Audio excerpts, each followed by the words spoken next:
va se promener. Je t'emmène faire un petit tour pour le bilan de l'année qui vient de se passer, parce que c'est l'heure des vœux. Hein. Oui.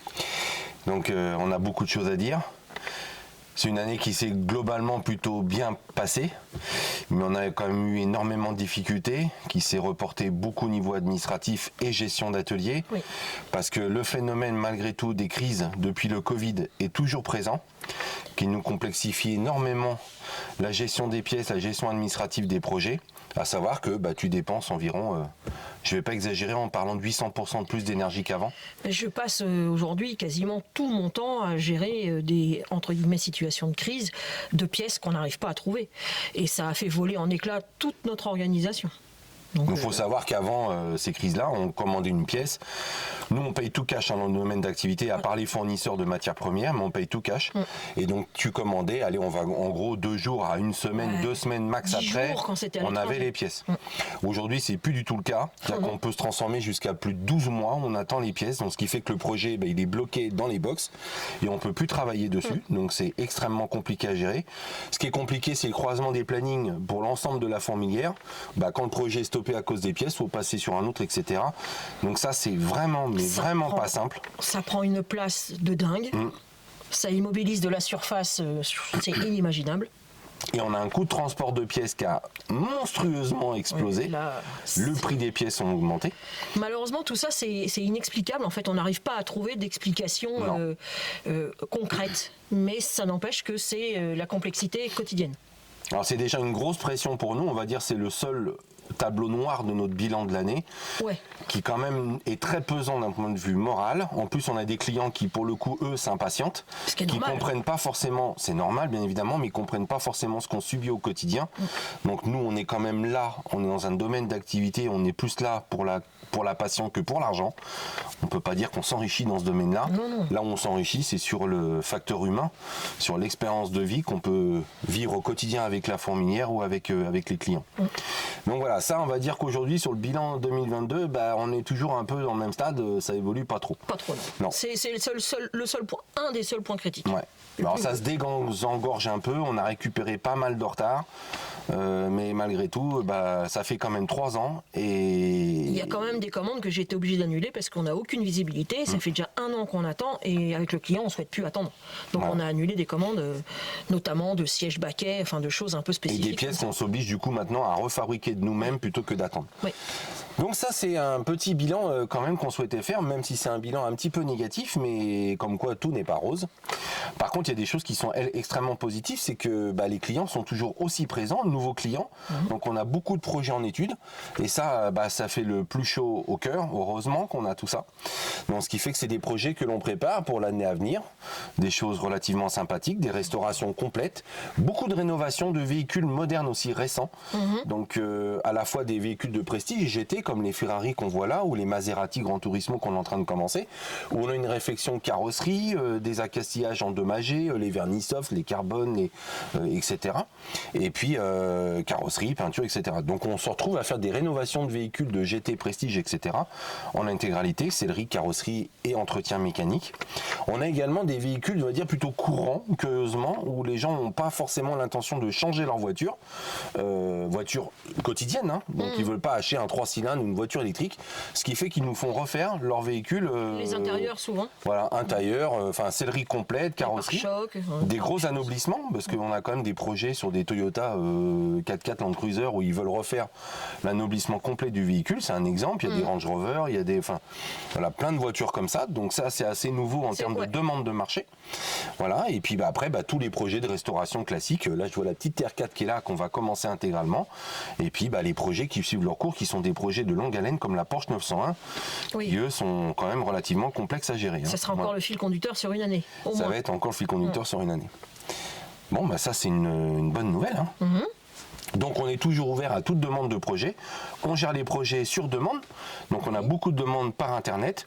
Alors par contre, évitez de formuler des demandes sur les réseaux sociaux parce qu'il y a tellement de supports, ça devient très compliqué de tous les identifier et apporter des réponses à tout le monde. C'est quand même beaucoup plus simple aujourd'hui d'envoyer une demande par le site internet sur l'adresse mail. Et là, on répond dans les plus brefs délais en fonction de nos impératifs quotidiens. Donc envoyez-nous vos demandes et on vous formulera une étude de projet détaillée. D'accord. Donc surtout, n'hésitez pas à vous nous envoyer vos demandes de projets. On travaille pour l'Europe complète. Donc on a même un projet aux États-Unis. Ça, c'est quand même pas commun.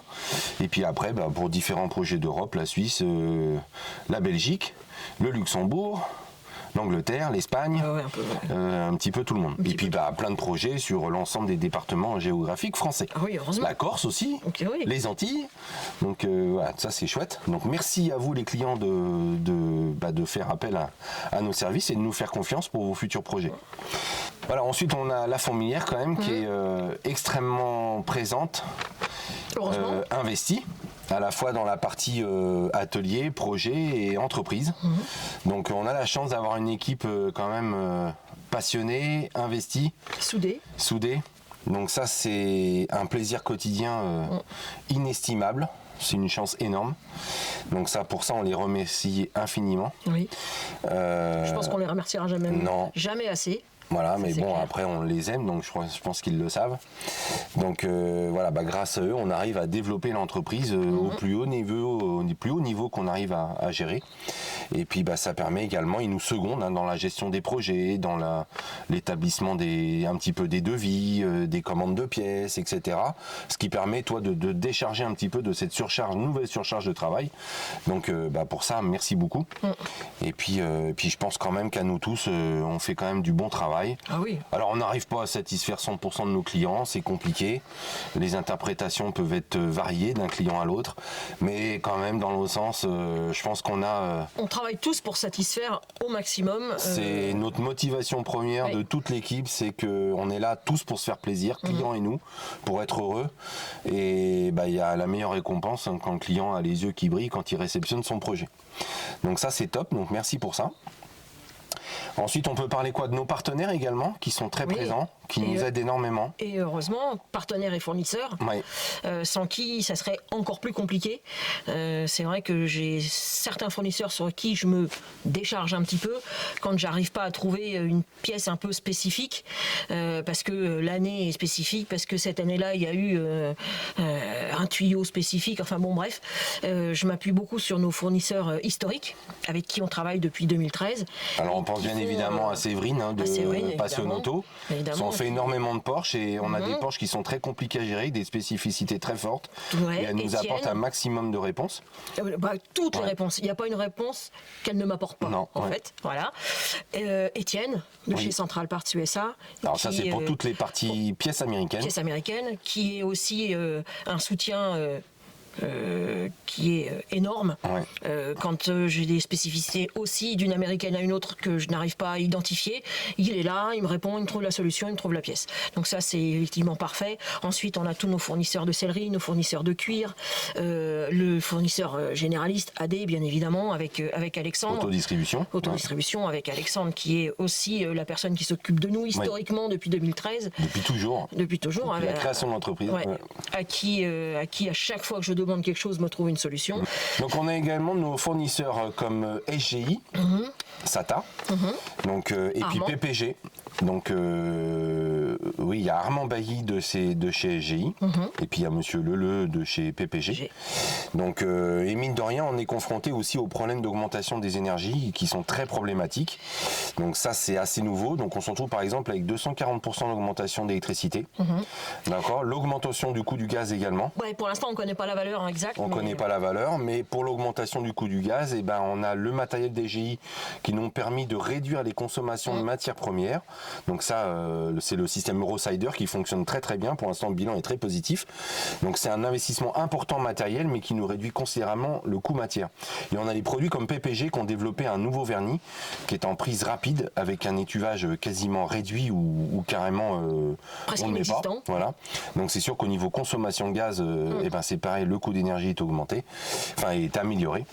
Donc et après l'électricité, on travaille un peu dans le noir, donc dès qu'on peut éteindre les lumières, on évite d'allumer tout l'atelier et d'utiliser du matériel pour rien. Faut pas exagérer, on y fait un peu plus attention, bien évidemment, comme tout le monde. Voilà, mais à ce prix-là, forcément... Il va falloir faire très attention. Donc ça fait partie des problématiques, mais comme quoi il y a une énergie, une entraide, à la fois des fournisseurs, etc., qui fait qu'on arrive quand même à affronter ces nouveaux problèmes, encore des problèmes à gérer.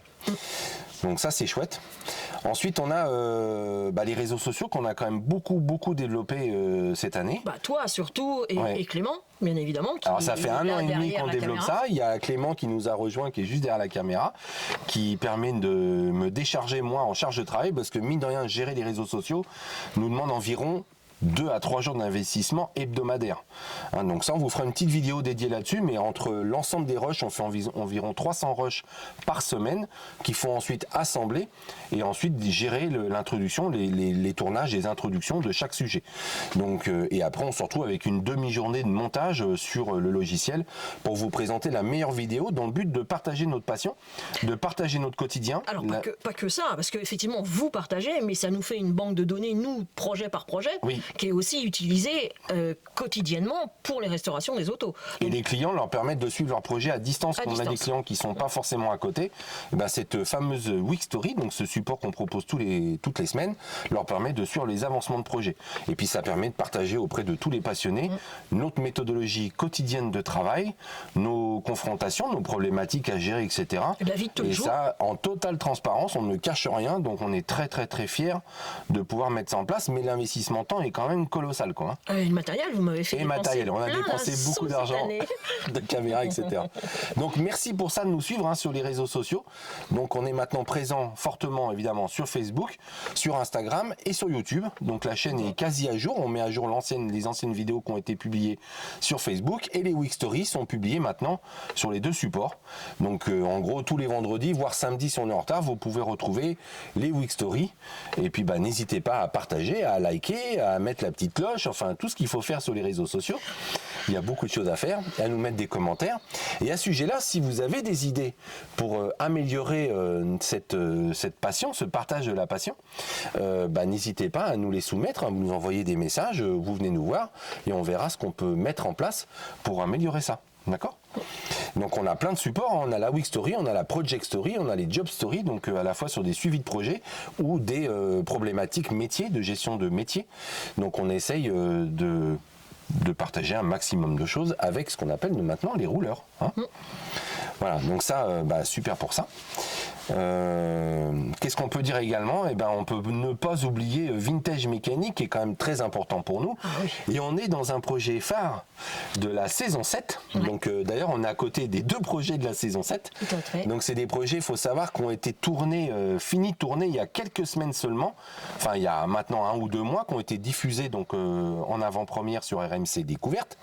Donc merci à RMC Découverte de mettre en avant notre savoir-faire, et au groupe 3e œil Production.